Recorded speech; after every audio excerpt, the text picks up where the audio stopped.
말씀을 중심으로 해서 하나님의 택하신 자처럼 이라는 제목으로 하나님 말씀을 묵상하기를 원합니다. 우리 교회가 부흥하기를 원한다면 우리 모두가 특정한 믿음의 태도를 가지고 우리들의 성품이, 우리들의 은행 심사가 변화되어져야 합니다. 오늘 본문 말씀처럼 하나님의 택하신 자처럼 그렇게 우리가 살아가야 합니다. 은행 심사입니다. 얼굴 표정입니다. 내 걸음걸이입니다. 내 모든 행동 하나하나가 하나님께서 부르신 그 부름을 따라 하나님께서 우리들을 택하여 주셨는데 이 택하심을 받은 자처럼 하나님 말씀대로 우리가 순종하면서 살아가야 합니다. 그런데 우리가 이 세상을 살아가다 보면 암울하고 답답한 일들을 우리가 너무나 많이 겪고 있습니다. 속된 말로 참 미칠 정도로 답답한 그런 일들을 우리가 겪으면서 살아갑니다. 요즘 같은 때는 정치인들이 좀 정치를 잘해가지고 사회 경제가 안정되었으면 하는 그런 마음 간절합니다. 모두가 한결같이 원망합니다. 누구를 욕합니다. 누구를 시기합니다. 누구를 비방합니다. 명절 때에 저희 집사람이랑 함께 우리 부모님께 인사를 마치고 난 뒤에 한번 영화를 관람한다고 가서 갔더니만은 부러진 화살이라는 영화가 있더라고요. 함께 보면서 참 부정이 판결의 백일하에 드러났는데도 권력 앞에 그 사람들은 불의한 재판을 하고 있는 것을 볼 때에 그걸 보면서 분노를 금할 수가 없었습니다. 그 재판은 결국 권력의 의도대로 권력이 승리합니다마는 그러나 영화를 보는 모든 사람들은 권력이 승리했다고 재판을 이겼다고 판단하지 않고 정의가 진리가 승리했다고 이렇게 보고 있는 것입니다. 이처럼 우리 가운데서는 이 권력형 부정부패가 우리 가운데서 드러나게 되면 또한 선거철이 되니까 당마다 동봉투 이것 때문에 우리들을 모든 사람들을 실망을 시킵니다. 우리가 느낄 때에 이 정치인들이 한심한 그런 태도에 대하여서 그 작태에 대하여서 우리가 분노를 합니다. 도대체 저는 정치인들은 무슨 생각을 하고서 어떤 마음으로 정치를 하는지 묻지 않을 수가 없는 것입니다. 정치인들이 나라를 염려하고 국민들을 염려해야 되는데 바뀌었습니다. 오히려 국민들이 정치인들을 염려하면서 기도합니다. 바뀌어졌습니다.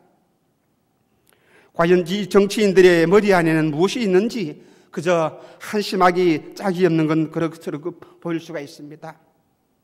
우리 사람들 그 마음에 생각하는 것, 사람은 각자가 그 마음이 있는 것, 그 생각하는 것을 가지고서 행동으로 옮기게 되어 있습니다. 그래서 우리는 늘 항상 바른 생각, 믿음의 생각, 하나님의 말씀을 따라서 건전하고 또한 건강한 그런 마음을 가질 수 있어야 합니다. 이것이 참으로 중요합니다. 내 머리 안에, 내 생각 안에, 내 마음속에 무엇이 심겨져 있느냐, 내가 무엇을 생각하느냐, 자나깨나 하나님의 말씀으로 우리가 생각하고 이 말씀을 따라서 우리가 살아가야 합니다.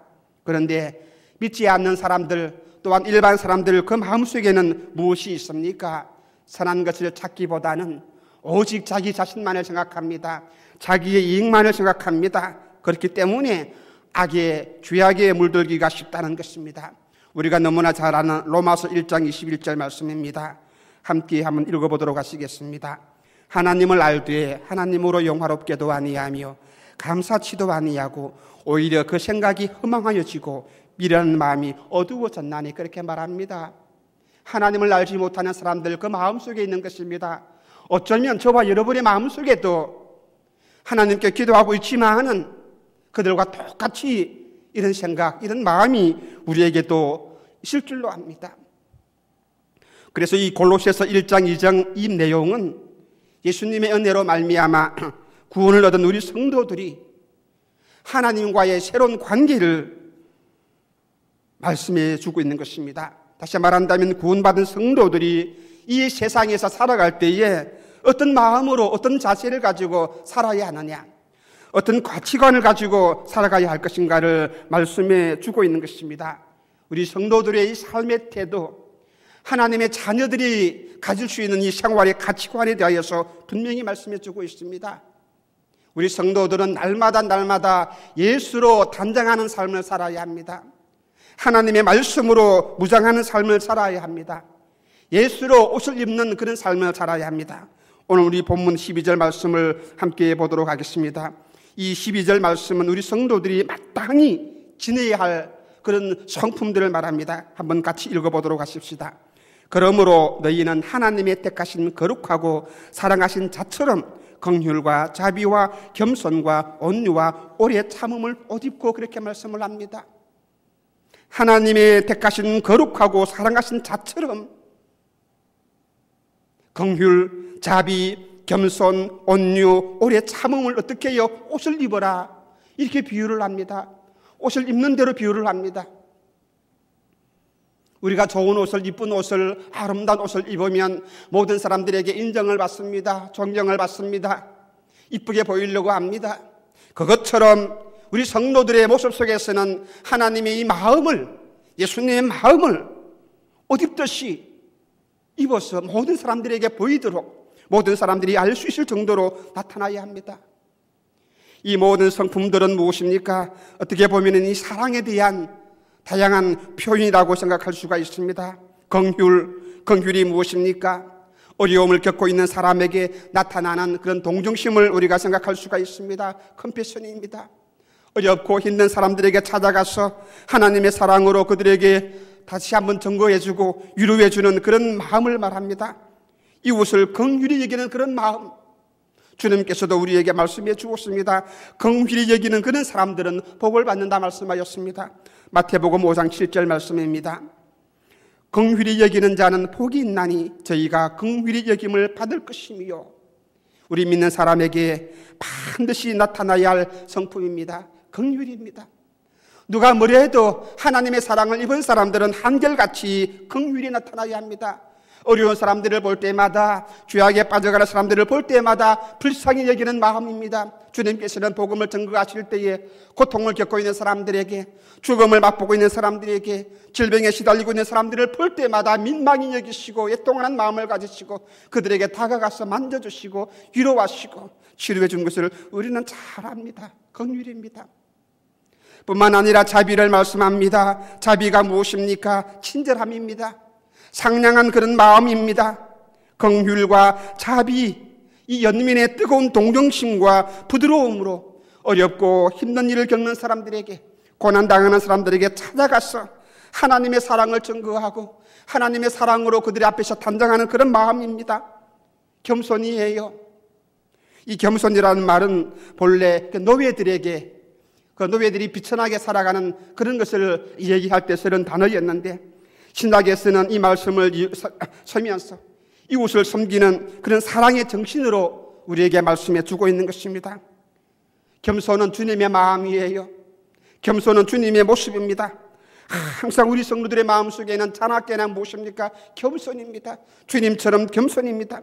그래서 빌립보서 2장 7절과 8절 말씀입니다. 역시 함께 읽도록 하시겠습니다. 오히려 자기를 비워 종의 형체를 가져 사람들과 같이 되었고 사람의 모양으로 나타나셨으며 자기를 어떻게 해요? 낮추시고 죽기까지 복종하셨으니 곧 십자가에 죽으심이라.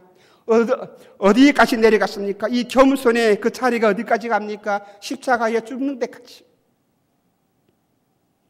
낮아지고 또 낮아지고, 더 어느 정도만 아니라 죽는 데까지 자기를 내려서 자기를 죽기까지 내어주는 그 정도까지 우리가 낮아지고 또 낮아져야 합니다. 노예보다 더 낮아지는 것이 무엇입니까? 십자가에 죽는 데까지 자기를 비워서 자기를 낮추고 종의 모습으로 살아가는 이 주님의 겸손함이 우리에게 있어야 한다는 사실입니다.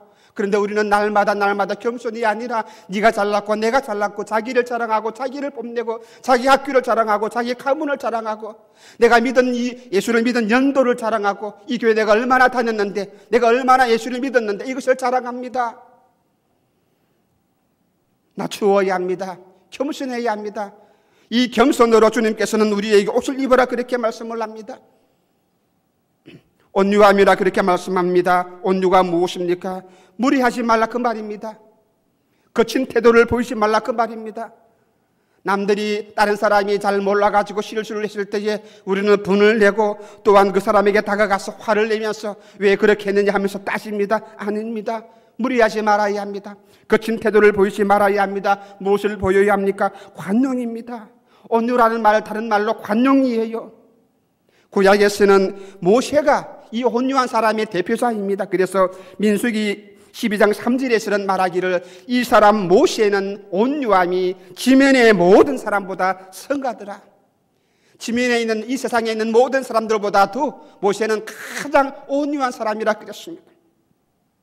신약에서는 예수님이 이 성품의 대표자입니다. 주님께서도 마태복음 11장 19절에 말씀하시기를 나는 마음이 온유하고 겸손하니 누구든지 내 멍에를 메고 나를 따를지라 내게 와서 배울지라 말씀하셨습니다. 그래서 우리 하나님의 백성들은 주님의 제자들은 주님처럼 온유한 마음으로 겸손한 마음으로 옷을 입어야 합니다. 또한 오래 참으라 그랬습니다. 오래 참으라 그랬습니다. 이 오래 참는다는 말 우리가 수없이 들어왔습니다. 수요일날 맨날 배우는 이 성품이 무엇입니까? 오래 참아야 한다. 끝까지 참아야 한다. 100번 참다가 또 한 번 참지 못하면 100번 참는 것이 다 실패로 돌아간다 그 말입니다. 끝까지 지치지 아니하는 사랑으로 무한정에 용서하는 그런 사랑을 말하는 것이에요. 이것이 하나님의 마음이에요. 이것이 우리가 갖추어야 할 마음입니다. 저와 여러분이 하나님의 자녀로서 마땅히 지내야 할 그런 성품이고 또한 특품입니다. 갈라디아서 5장 22절 말씀입니다. 오직 성령의 열매는 사랑과 희락과 화평과 또 오래 참음과 자비와 양성과 충성과 온유와 절제니. 어디를 읽어보아도 우리 믿는 사람들에게 주시는 하나님의 말씀이 무엇입니까? 오래 참어라, 오래 참어라, 끝까지 인내하면서 끝까지 견딜 수 있는 성품을 우리에게 말씀하고 있습니다. 우리가 살아가는 세상, 그렇죠? 날마다 악해집니다. 점점 인심이 더욱더 흉악해지고 있습니다.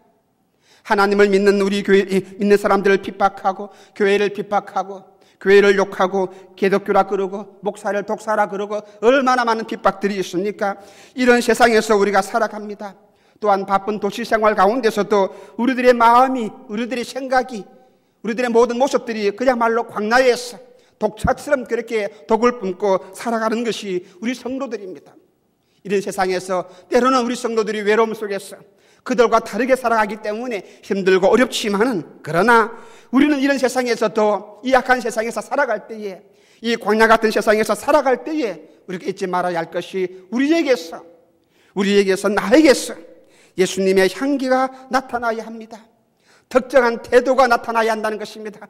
누구든지 바라볼 때마다 저 사람은 예수 믿는 사람 같구나 말하는 그 은행을 보고서 태도를 보고서 말 태도를 보고서 저 사람은 예수 믿는 사람이구나 누구든지 알아볼 정도로 누가 내게 와서 내 냄새를 맡고 옷에서 풍기는 냄새를 맡고 내 언행을 보고 내 인상을 보고 무서워하고 도망간다면 우리들의 모습이 다를 것입니다. 언제나 어디서나 우리들의 마음 가운데서 주님을 향한 그런 마음이 있고 아버지 하나님의 말씀이 내 마음속에 심어 있다면 내 입에서 찬송이 나온다면 내 입에서 기도가 나온다면 누가 말하지 아니하더라도 다른 사람들이 나를 바라볼 때에 저 사람은 그리스도인이다. 예수 믿는 사람이다. 누구든지 할 수가 있습니다. 주님께서 우리에게 그리스도의 향기를 나타내야 한다고 말씀하셨습니다. 고린도후서 2장 15절에 말씀하시기를 우리는 구원받는 자들에게나 망하는 자들에게나 하나님 아버지 앞에서 그리스도의 향기니라고 말씀하셨습니다.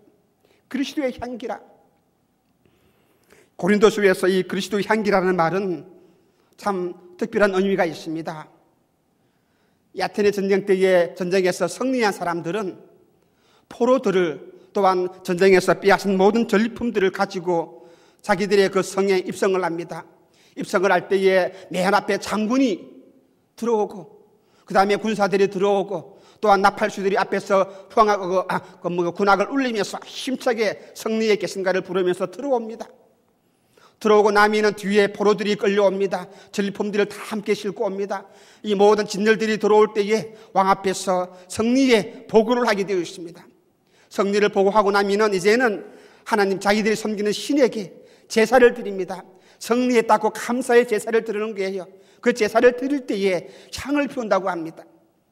향을 피우는 거예요. 우리가 승리했다. 우리들의 신의 도움으로 승리했다면서 온 도시 안에, 이 아테네 고린도 도시 안에 전체의 향기, 이 향이 번지게 되어 있습니다. 그런데 이제 보세요. 이 향 냄새가 나게 되면은 승리한 사람들에게는 기쁨의 잔치입니다. 이 향 냄새를 맡으면서 우리가 전쟁에서 승리했고 이 모든 전리품들을 가지고 왔다는 것을 기쁨을 가지고서 그들의 마음이 즐거워하는 것입니다. 그런데 보세요. 포로로 끌려온 사람들은 어떻습니까? 똑같은 향기를 맡으면서도 그들은 이제는 이 행세가 끝나게 되면 그들은 죽든지 그들은 또한 노예로 끌려가든지 그렇게 되는 거예요. 어떤 사람은 이 향기를 맡으면서도 기쁨을 누리고 어떤 사람은 이 향기를 맡으면서도 절망적으로 끌려가는 것입니다. 주님께서 우리에게 말씀하신 건 너희는 그리스도의 향기라. 이 말씀은 무슨 말입니까? 많은 사람들에게 생명을 알려주고 기쁨을 알려주고 생명의 소식을 알려줄 수 있는 그런 그리스도의 향기가 될 수 있어야 한다고 말씀을 해주고 있다는 사실입니다. 송나라의 어떤 사람이 성공하기 위해서 점쟁이한테 가서 물었다고 합니다. 내가 성공할 수 있는가? 라고 물어보니까 이 점쟁이가 관상을 보면서 당신은 안 된다. 성공할 수 없다. 그렇게 말을 했습니다. 관리가 되지 말고 절대로 성공할 수가 없다 라고 말했습니다. 그때 이 사람이 실망을 하면서 다시 집에 돌아가서 곰곰이 생각하다가 내가 관리가 되기보다는 그저 백성들을 위해서 헌신할 수 있는 그런 의사가 되는 것이 좋겠다. 그렇게 생각해서 그런 마음을 가지고 다시 가서 물었습니다.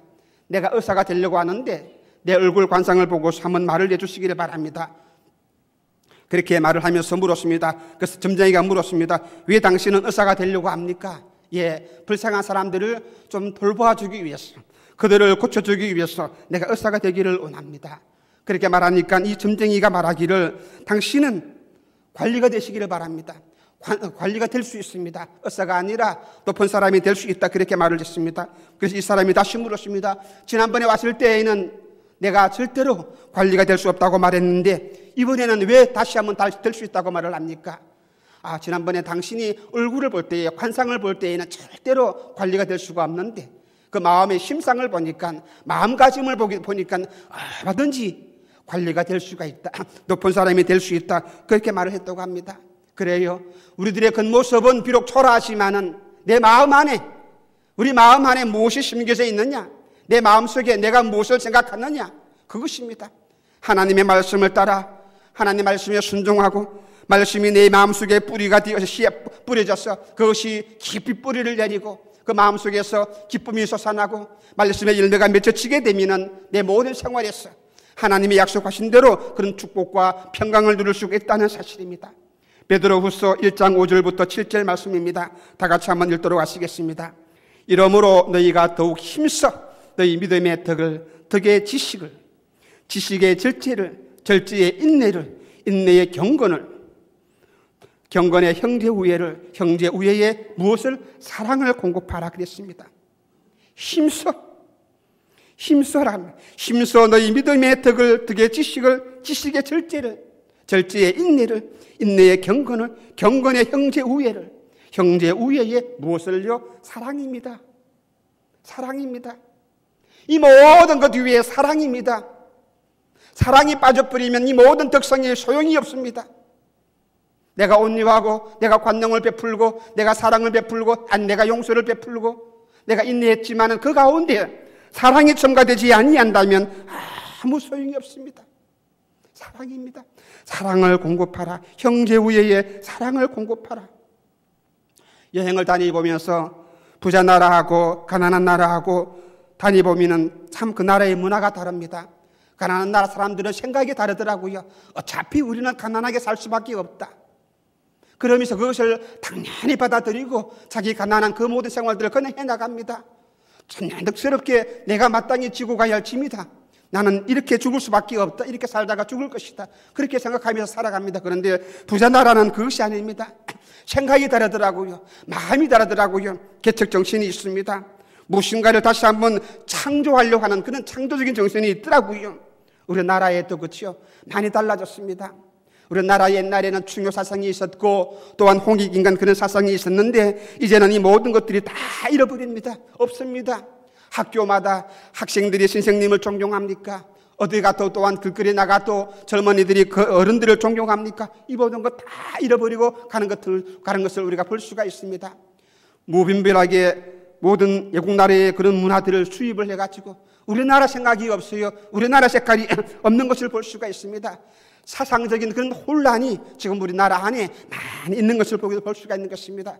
그러므로 내가 무엇을 생각하느냐, 내가 어떤 마음을 가지고 있느냐, 이건 참으로 중요합니다. 그러므로 우리는 이 모든 덕성 위에, 이 모든 성품 위에 무엇으로 묶어야 하느냐, 이 모든 것들을 사랑으로 하나 묶어야 합니다. 사랑으로 이 모든 띠를 꾸려야 합니다. 이 본문 말씀을 좀 더 우리가 구체적으로 생각을 해본다면 모든 사람들과의 관계에서 내가 어떤 자세를 취해야 할 것인가를 말씀해 주었는데, 믿는 사람들은 하나님을 알지 못하는 사람들과 전혀 좀 다른 그런 도덕적인 생활들을 해야 한다. 그래서 하나님께 영광을 돌려야 한다고 말씀을 해 주었습니다. 우리가 살다 보면 내 주변에서도 하나님을 믿는다고 하면서도 믿는 사람들이 건전하지 못해가지고, 또한 하나님의 교회가 올바르게 교회답지 못해가지고 사람들에게 많이 손가락질을 당하고 있는 것을 볼 수가 있습니다. 골로새서 3장 13절 말씀을 함께 보시겠습니다. 누가 네게 힘이가 있거든 서로 용납하여 피차 용서하되 주께서 너희를 용서하신 것과 같이 너희도 그리하고 그랬습니다. 용서해라 그 말입니다. 누가 잘못이 있더라도, 교회가 잘못이 있더라도, 저 사람이 잘못이 있더라도, 어떤 장로가 어떤 목사가 잘못이 있더라도 비난하지 말고 정죄하지 말고 주님의 사랑으로, 하나님의 사랑으로 좀 용서해 줄 수 있는 그런 너그러운 마음이 우리에게 있어야 한다 그 말입니다. 서로 용납하여 피차 용서하되, 피차라는 말을 기억하기 바랍니다.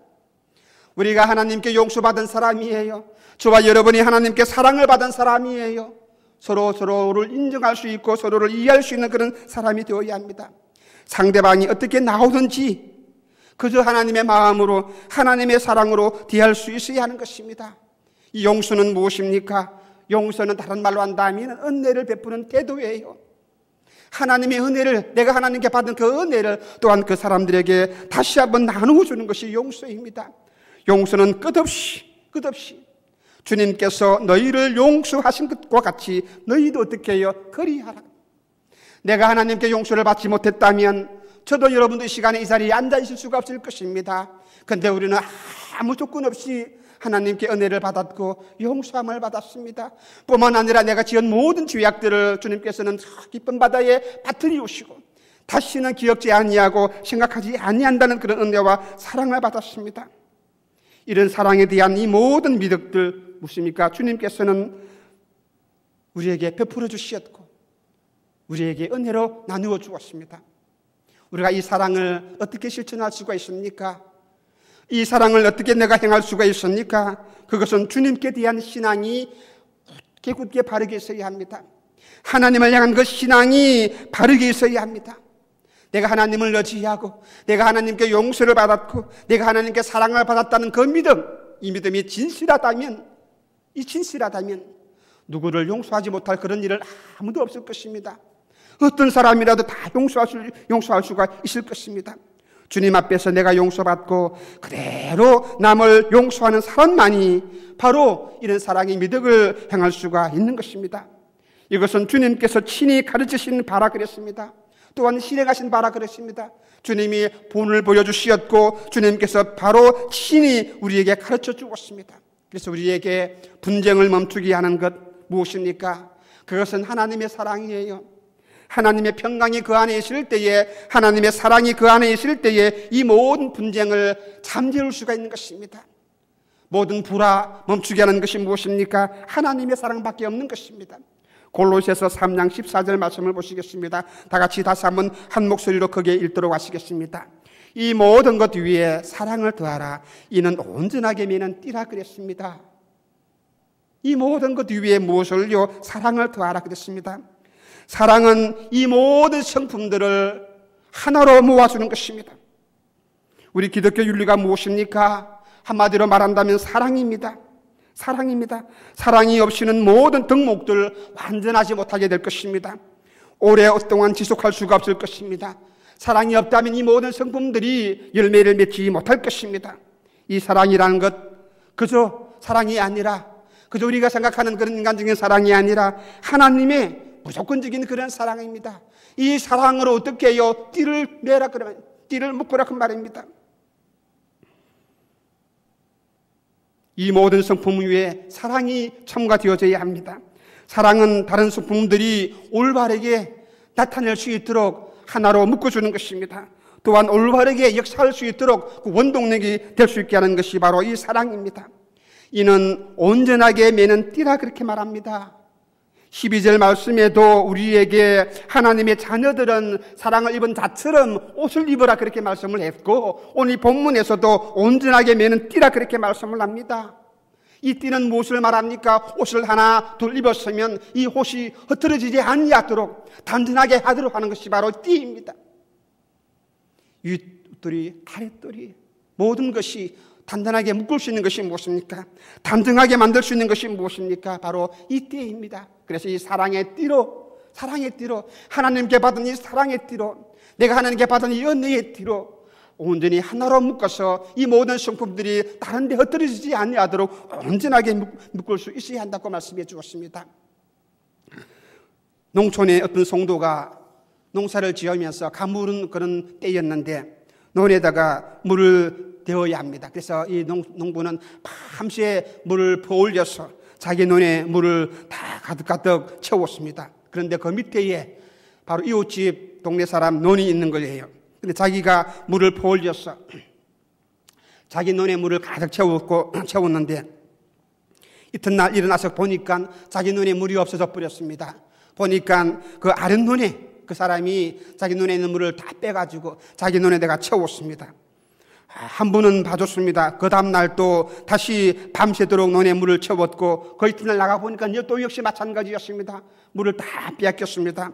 이 사람이 너무나 화가 나가지고 목사님께 찾아갔습니다. 목사님, 내 이웃집이 이 사람이 이렇게 하는데 어떻게 하면 좋겠습니까? 분을 내가 사귀지를 못하겠는데 그 사람을 내가 어떻게 처리하면 좋겠습니까? 라고 목사님께 물었더니 목사님이 하시는 말씀이, 오늘 저녁에는 물을 채울 때에 바로 당신의 논에 물을 먼저 채우지 말고 그 아랫집 논에다가 물을 먼저 채우고 그리고 나서 그 다음에 당신의 논에다가 물을 한번 채워보시기를 바랍니다. 목사님이 그렇게 일러주니까 이 사람이 가서 그대로 시킨 대로 했습니다. 그런데 그 다음날 아침 보니까 물은 그대로 있습니다. 그 아랫집 사람이 찾아와서 자기에게 울면서 이렇게 용서를 구하는 것입니다. 내가 이렇게 했는데 당신이 내게 찾아와서 죽일 듯이 내게 찾아와서 나에게 사울 듯이 덤빌 듯 그렇게 기다렸는데 당신은 그러지 아니하고 오히려 내 눈에다가 물을 떼어주니 정말 고맙습니다. 나도 당신이 믿는 예수를 믿겠습니다. 그렇게 하면서 그 이웃집과 화해를 이뤘다고 말을 합니다. 바로 이것입니다. 사랑하고 용서하고 베푸는 그 삶이 우리에게서 나타나야 합니다. 우리 성도가 안 믿는 사람들과 다른 점이 무엇입니까? 차별하던 이 모든 것이 무엇입니까? 그렇죠? 좀 더 예수를 믿고 난 뒤에는 우리의 삶 속에서 달라진 모습들이 나타나야 합니다. 변화된 그런 삶의 모습들이 우리에게 나타나야 합니다. 달라져야 합니다. 예수 믿고 난 뒤에 받은 증거가 있어야 되겠고 달라진 모습이 있어야 합니다. 감사가 넘치고 내가 기쁨이 넘치고 내 생활이 평안이 넘치고 세상 사람들이 알지 못한 그 평안과 그 사랑이, 그 감사가 우리 입에서 넘쳐나야 합니다. 내 얼굴에서 넘쳐나야 합니다. 내 마음에서 넘쳐나야 합니다. 안 믿는 사람들은 이것을 알지 못합니다. 없기 때문에, 가지지 못했기 때문에 항상 원망하고 불평합니다. 그렇죠? 누구든지 모든 사람들이 정치를 비판하고 원망하고 불평합니다. 감사하는 사람들이 그들에게는, 그들의 모습 속에서는 찾아볼 수가 없습니다. 그러나 우리가 하나님의 자녀라면, 하나님께 은혜를 받은 것이 많이 있다면 원망이 아니라, 불평이 아니라 무엇입니까? 감사함으로 살아가야 합니다. 감사함으로 살아가야 합니다. 감사함으로 살아갈 때에 우리들의 마음속에 하나님이 주신 기쁨과 평화가 넘쳐난다는 것입니다. 우리 믿는 사람들은 달라져야 합니다. 생활 속에서도 달라져야 되겠고, 내 마음이 달라져야 되겠고, 내 얼굴이 달라져야 합니다. 하나님의 자녀이기 때문에 하나님의 사랑하시는 사람을 받은 자처럼, 하나님께 은혜를 받은 자처럼, 구원을 받은 자처럼 하나님의 자녀로서 그 모든 평안한 삶을 살아갈 수 있어야 하는 것입니다. 예수 믿는 사람들은, 하나님의 자녀들은 그 마음속에 평안이 가득가득 차 있습니다. 진심으로 주님을 의지할 때에, 하나님을 의지할 때에 하나님이 주시는 그 평안이 너희 마음속에 있다는 사실입니다. 주님께서 약속해 주었습니다. 그리스도의 평강이 너희 마음을 주장하게 하라 그랬습니다. 예수님을 의지할 때에, 하나님을 사랑할 때에, 하나님을 의지할 때에 하나님이 약속하시는 그 평강이 우리에게 있다는 사실입니다. 주님이 이 세상에 오신 목적이 무엇입니까? 우리에게 평강을 주시기 위해서, 저와 여러분에게 참된 평강을 주시기 위해서입니다. 그런데 이 평강은 세상이 줄 수가 없는 평강이고, 세상에서 돈으로 살 수 없는 평강이고, 오직 하나님께서만 줄 수 있는 평안입니다. 하나님을 통해서만이 얻을 수 있는 평안이에요. 하나님의 참된 평강이 우리 마음속에 넘쳐나야 합니다. 이 평안을 얻기 위해서 우리가 기쁨으로 하나님께 찬양하며 또한 감사하면서 나갈 수 있어야 합니다. 그래서 요한복음 14장 27절에서 주님께서 우리에게 말씀해 주었습니다. 함께 한번 읽도록 하시겠습니다. 평안을 너희에게 끼치노니 곧 나의 평안을 너희에게 주노라. 내가 너희에게 주는 것은 세상에 주는 것 같이 아니하니라. 너희는 마음에 근심도 말고 두려워하지도 말라 그랬습니다. 많은 사람들 무엇을 먹을까 입을까 자기가 살아가는 것 때문에 근심하시면은, 걱정하시면은, 두려워하시면은, 그러나 하나님께서 우리에게 하신 약속이 무엇입니까? 우리에게 평안을 주시겠다고 말씀을 합니다. 평안을 너희에게 끼치노니 곧 나의 평안입니다. 하나님의 평안입니다. 세상이 주는 평안이 아니라, 돈이 주는 평안이 아니라, 사람이 주는 평강이 아니라 하나님이 주시는 평안이 우리에게 넘쳐납니다. 그래서 믿는 사람은, 참으로 하나님을 의지하는 사람은 그 마음 속에, 그 생활 속에 이 평안이 넘쳐납니다. 여러분 마음은 어떠합니까? 여러분 마음은 어떠합니까? 내일 처리해야 할 모든 돈 문제, 부채 문제, 집안의 모든 문제, 이것들이 나를 억누르고 있지만은 그런 가운데서도 내가 평안합니까? 아니면 이것 때문에 잠을 못 자고 머리를 싸매고 근심하며 고통하면서 하나님께 기도하고 있습니까? 아닌 것입니다. 우리들의 믿음을 다시 한번 점검해 보시길 바랍니다. 주님을 의지하는 사람은 주님이 주신 이 평안 때문에 이 모든 것이 있다 할지라도 기쁨으로 감사하면서 찬양할 수가 있다는 사실입니다. 마지막으로 하나님을 의지하는 사람들은, 참된 주님의 백성들은 모든 성도들과 바른 그런 친교의 관계를 유지하는 것입니다.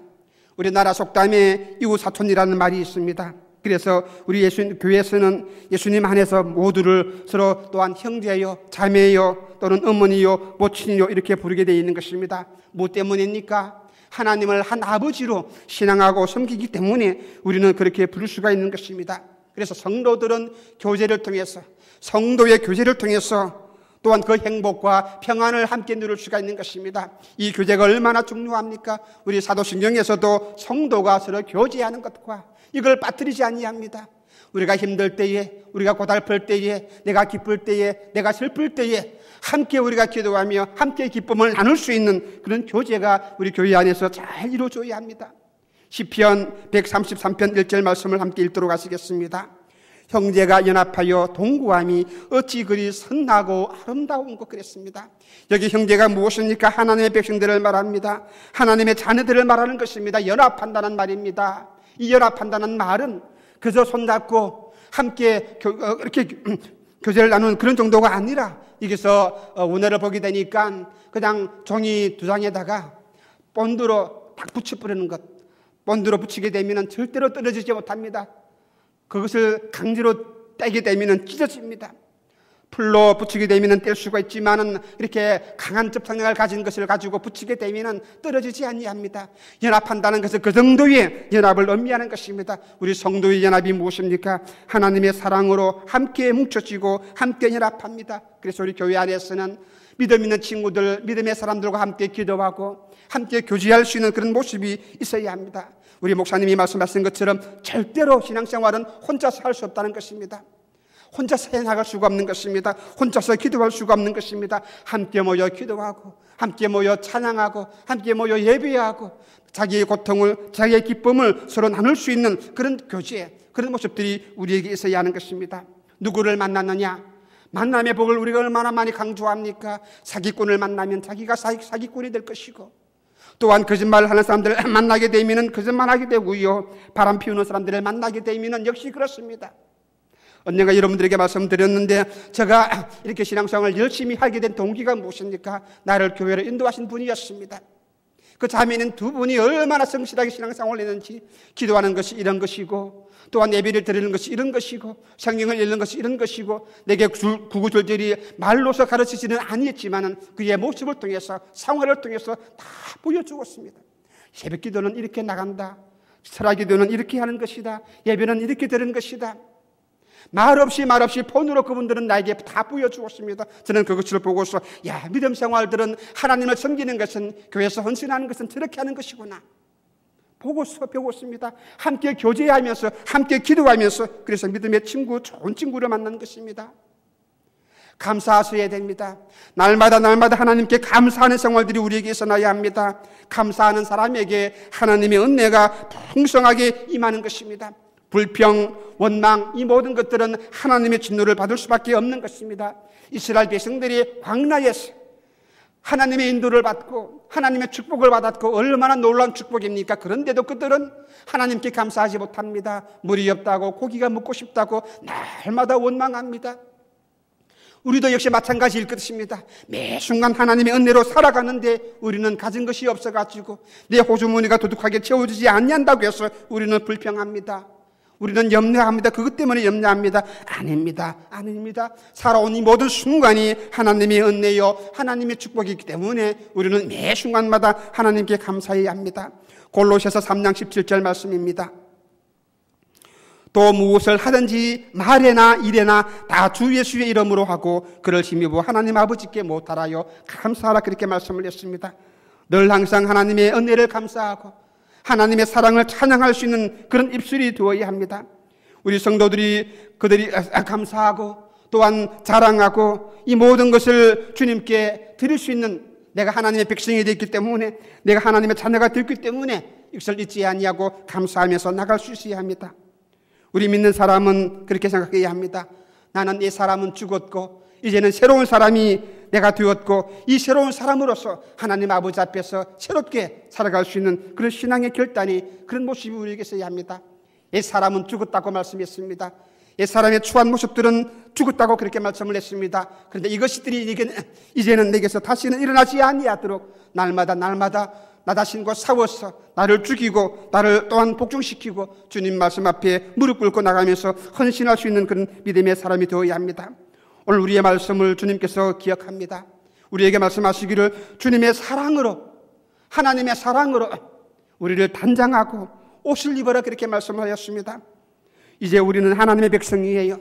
하나님의 자녀예요. 하나님의 그런 자녀의 신분이 우리에게 있음을 잊지 마시고 하나님 말씀을 따라서 살아가고 말씀에 따라서 우리들의 모든 생활들이 나타나고 하나님께서 원하시는 그런 특정한 태도가 우리 가운데서 나타나야 합니다. 그러기 위해서는 날마다 여러분의 자신을 한번 살펴보시기를 바랍니다. 몇 시간 잠자리에 들기 전에 나를 한번 살펴보고 내가 잘못한 것이 있는가를 한번 살펴보고 내 언행 심사가 아버지 앞에 잘못되신 것이 있는가를 살펴보고 회개하고 다시 한번 새롭게 살아가기를 하나님께 결단하면서 기도할 수 있는 그런 믿음의 사람이 되어야 합니다. 하나님의 사람은 하나님의 은혜 안에서 하나님의 평강을 누리면서 살아갑니다. 뿐만 아니라 성도의 거룩한 교제를 통해서 하나님이 원하시는 그런 거룩한 성품을 나타내면서 사랑을 실천하면서 살아갑니다. 날마다 감사가 넘치는 그런 입술이 되시기를 주님의 이름으로 축원합니다.